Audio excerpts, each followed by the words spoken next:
जी हमारे प्यारे छोटे भाई और बहनों, आप सभी भाभी अध्यापकों का डीएलएड के नंबर 1 यूट्यूब चैनल एजुकेशन 24 में आप सभी का स्वागत है। दोस्तों, मैं इस वीडियो में आप सभी को यूपी डीएलएड 4th सेमेस्टर परीक्षा के हिंदी का पेपर आपका समाप्त हो चुका है। आपके सारे हिंदी के 18 क्वेश्चनों को यहाँ पे सॉल्यूशन आप लोग को देने वाला हूँ, उत्तर कुंजी बताने वाला हूँ कि आपके आंसर क्या होने वाले हैं। तो सबसे पहले यहाँ पे हम लोग सबसे पहले वस्तुनिष्ठ प्रश्न के तरफ चलते हैं। और आज एक बार और फिर आप लोगों ने देखा होगा, मैंने आज सुबह 5 बजे करीब में आप लोगों को गेस्ट पेपर दिया था हिंदी का, और वहां से गेस्ट पेपर से बहुत सारे यहां पे क्वेश्चन, लगभग 13 से 14 क्वेश्चन यहां पे फंसे हुए हैं। आपके 18 में से 13 से 14 क्वेश्चन आपके गेस्ट पेपर से ही फंसे हैं, जो कि आप 4 या 5 पेज का गेस्ट पेपर था। तो आप अभी तक टेलीग्राम ग्रुप से नहीं जुड़े तो इस वीडियो के डिस्क्रिप्शन में उसका लिंक है, वहां से जुड़ जाओ। अगले पेपर की भी वहां से गेस्ट पेपर वहां से जाके देख सकते हो। और जिन लोगों को यह विश्वास नहीं हो रहा था कि मेरे गेस्ट पेपर से 13 से 14 क्वेश्चन आए होंगे,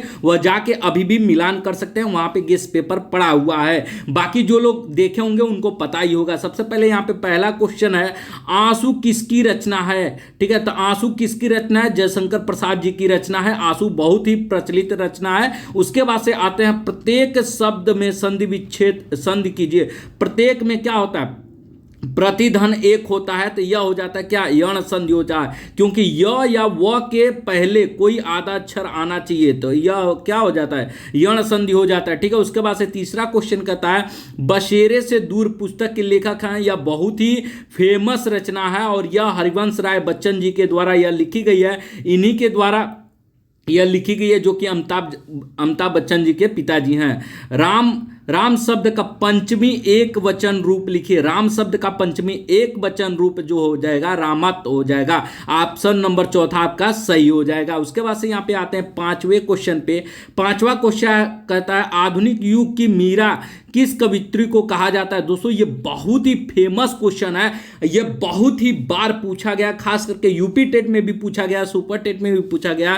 तो इसमें जो आपका ऑप्शन सही हो जाए, आधुनिक युग की मीरा आपको महादेवी वर्मा जी को कहा जाता है। तो इसमें देख लीजिए, आपका दूसरे ऑप्शन में दिया है महादेवी वर्मा, तो आपके महादेवी वर्मा हो जाएंगे। ऑप्शन नंबर दूसरा आपका सही हो जाएगा। उसके बाद से यहाँ पे आते हैं अति लघुत्री के तरफ। तो अति लघुत्री में क्या है, इसको बताने से पहले मैं आप लोग को बता दूं, हर एक सब्जेक्ट का मैं आप लोग को गेस्ट पेपर दे रहा हूं, तो टेलीग्राम ग्रुप से ज्वाइन हो जाइए। और आपको 1 से 2 दिन पहले ही मैं आप लोगों को गेस्ट पेपर दे देता हूं, जिसमें से आपके लगभग 70 से 80% आपके क्वेश्चन वहीं गेस्ट पेपर से ही फंस जाते हैं। ठीक है, तो आप टेलीग्राम ग्रुप जरूर से जरूर ज्वाइन कीजिए और कमेंट करके जरूर बताइए कि आपके 5 ऑब्जेक्टिव में से हिंदी में से आपके कितने सही हो रहा है। और मैं ईश्वर से कामना करता हूं कि जो आपका अगला पेपर होने वाला होगा, ठीक है, वह बहुत अच्छा होगा। ठीक है, उसके बाद से यहाँ पे छठा क्वेश्चन कहता है, वृक्ष से पत्ते गिरते हैं, वाक्य में कौन सा कारक है? तो आप सभी जानते हैं कारक कैसे याद करते हैं, कर्ता ने कर्म को करण से। ठीक है, तो यहाँ पे क्या हो जाएगा, आपका अपादान हो जाएगा। ठीक है, अपादान में क्या होता है? अलग होने का भाव होना चाहिए। तो से होता है, और से यहाँ पे देखिए दिया होता है अपादान में, मगर अलग होने का, यहाँ पेड़ से पत्ता जो गिर रहा है तो अलग हो रहा है पेड़ से पत्ता, तो यह क्या हो जाएगा? अपादान हो जाएगा। ठीक है, अपादान इसमें लिख सकते थे, कौन सा कारक हो जाएगा? अपादान कारक, अपादान कारक। ठीक, उसके बाद से कंठक ध्वनियां कौन सी होती हैं? कंठक ध्वनियां कौन सी होती हैं? आपके क वर्ग के जो ध्वनियां होती हैं, यानी कि क ख ग घ अंग, ये क्या होती हैं? और अगर स्वर की बात करें तो उसमें स्वर में अ भी आ जाता है। ठीक है, मगर मेन रूप से अगर सिर्फ क ख ग घ अंग आप लिख दिए होंगे तो आपका उतना ही सही हो जाएगा। उसके बाद से आते हैं 8वें पे, हार शब्द का उपसर्ग जोड़ते हुए 2 शब्द बनाइए। 2 शब्द यहाँ पे कह रहा है दोस्तों, तो आप बहुत सारे शब्द लिख सकते थे। जैसे आप प्रत्याहार लिख सकते थे, प्रत्याहार। ठीक है, प्रत्याहार लिख सकते थे, आहार लिख सकते थे, आहार बहुत ही आसान क्वेश्चन है। उसके बाद से प्रहार लिख सकते थे। ठीक है, आप ऐसे ही बहुत सारे लिख सकते थे, मगर यहाँ पे 2 पूछा गया था, बहुत ही आसान क्वेश्चन पूछा गया था हिंदी से। उसके बाद से 9वें क्वेश्चन पे, हिता मनोहरी च दुर्लभ वच सूक्ति का हिंदी में अर्थ लिखिए। यहाँ पे देखिए क्या लिखा है, हिता मनोहरी च दुर्लभ है, मतलब इसका मतलब ये होता है कि आपके जीवन में, ठीक है, आपके जीवन में कोई ऐसा व्यक्ति जरूर होता है जो आपके बारे में हित चाहता है, आपका हित चाहता है और आपके लिए मधुर शब्द का यूज करता है, कठोर शब्द का यूज नहीं करता है। ठीक है, तो ऐसे व्यक्ति दुर्लभ होते हैं, बहुत कम ही आपको मिलते हैं आपके जीवन में। ठीक है, उसके बाद से यहाँ पे 10वां क्वेश्चन यहाँ पे कहता है हिंदी गद्य साहित्य की किन्हीं 4 विधाओं के नाम लिखिए, जो कि बहुत आसान है। आप इसमें जीवनी लिख सकते हैं, जीवनी आपकी एक विधा हो जाएगी। उसके बाद से आप आत्मकथा लिख सकते हैं, आत्मकथा आपकी दूसरी विधा हो जाएगी। उसके बाद से आप यात्रा वेदांत लिख सकते हैं, यात्रा वेदांत लिख सकते हैं। उसके बाद से संस्मरण लिख सकते हैं, आपके 4 हो गए। उसके बाद से आते हैं दोस्तों 11वें क्वेश्चन पे, नदी और आकाश शब्द के 3-3 प्रवाची लिखिए, जो कि बहुत ही आसान क्वेश्चन आपके एग्जाम में पूछा गया। देखिए नदी और आकाश आप सभी को, मुझे जहां तक आशा है कि आप सभी को याद होगा। नदी का आप सभी जानते हैं तरणी होता है, सरिता होता है, सरिता होता है। ठीक है, सरिता होता है, आपका तरनी होता है, तनुजा होता है, ये सभी क्या होते हैं, ये आपके नदी के प्रवाची आपके होते हैं। और आकाश का आप सभी जानते हैं, नभ, अंबर, गगन, शून्य, यम, ये सब क्या होते हैं आपके व्योम, ये आपके आकाश के होते हैं, व्योम। ठीक है, तो अब आपका ये भी क्वेश्चन आपका अति लघु उत्तरी प्रश्न समाप्त होता है। अब आते हैं लघु उत्तरी के तरफ। लघु उत्तरी में देखिए कबीर दास की संक्षिप्त जीवन परिचय और उनकी, देखिए इसके बारे में मैंने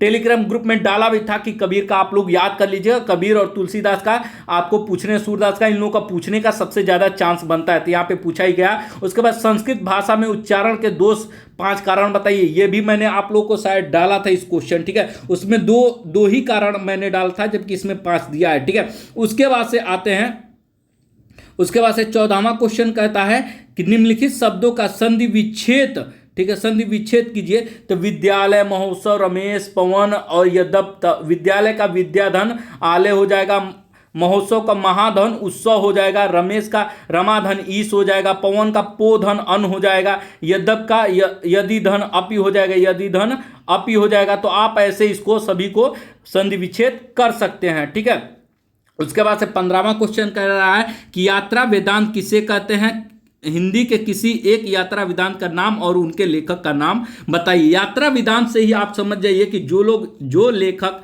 यात्रा करता है और उसके बारे में लिखता है, जैसे कि मान लीजिए आप ही लेखक हो, आप लखनऊ की यात्रा की है, प्रयागराज की यात्रा की है, दिल्ली की यात्रा की है, तो उसके बारे में आपने लिखा कि यात्रा में क्या क्या सुविधाएं हुई, क्या क्या आपको सुविधाएं मिली और क्या क्या आपको परेशानियां हुई, क्या अच्छी बातें थी। ठीक है, उसी को यात्रा वेदांत कहते हैं। और सबसे फेमस यात्रा वेदांत का नाम आप चाहे तो लिख सकते थे, सरयू पार की यात्रा। यह जो है भारतेंदु हरिश्चंद्र की सबसे महत्वपूर्ण यात्रा वेदांत है। ठीक है, और उसके बाद से आते हैं 16वें क्वेश्चन, मौन वाचन क्या होता है। आप सभी जानते हैं, इसको बताने की जरूरत नहीं है, मौन से ही आप समझ सकते हैं मौन वाचन क्या होता है। ठीक है, उसके बाद से 17वें पे आता है, नीचे लिखे नीतिपरक लोक शब्द का अर्थ लिखिए, अनिज परो। ठीक है, इसका भी आप लिख सकते थे। ठीक है, इसका संस्कृत में। उसके बाद से निम्नलिखित शब्दों का हिंदी में अर्थ लिखिए। यहां पे देखिए अभित लिखा है, अभित का हो जाता है अर्थ दोस्तों हिंदी में चारों ओर। उसके बाद से आपका देखिए स्व लिखा है, स्व का मतलब आप जानते हैं, स्व जैसे नहीं कहते हैं स्वाहा बहुत जगह बोला जाता है, तो स्व का मतलब होता है कल। ठीक है, और यहां पे देखिए उसके आगे लिखा है संप्रतम। ठीक है, इसका मतलब होता है आजकल। ठीक है, इसका मतलब क्या होता है, आजकल। तो ऐसे आप लिख सकते थे। आपके 18 के 18 क्वेश्चन यहाँ पे मैंने आप लोग को बता दिए। तो आप नीचे कमेंट करके बताइएगा कि आपके कितने क्वेश्चन आपके सही हो रहे हैं हिंदी के पेपर से, और आप लोगों ने कितने क्वेश्चन किया हुआ है। तो आपका अब यहाँ पे हिंदी का पेपर समाप्त होता है। तो आप नीचे सभी लोग कमेंट करके जरूर बताइएगा कि आपके कितने क्वेश्चन सही हो रहे हैं, और इस वीडियो को अपने सभी प्यारे भाई बहन के साथ शेयर जरूर कर दीजिएगा, जिससे कि सभी को सही उत्तर मिलान कर सके, हर एक भाई बहन उत्तर मिलान सही कर सके। बाकी इस वीडियो में दोस्तों ही बहुत जल्द आप लोग को इंग्लिश का भी आप लोग को सॉल्यूशन और आगे जो भी परीक्षाएं होंगी उसका सॉल्यूशन मैं आप लोग को प्रोवाइड करता रहूंगा। तब तक दोस्तों इस वीडियो में इतना ही, अगले वीडियो मिलता है, तब तक दोस्तों जय हिंद, वंदे मातरम।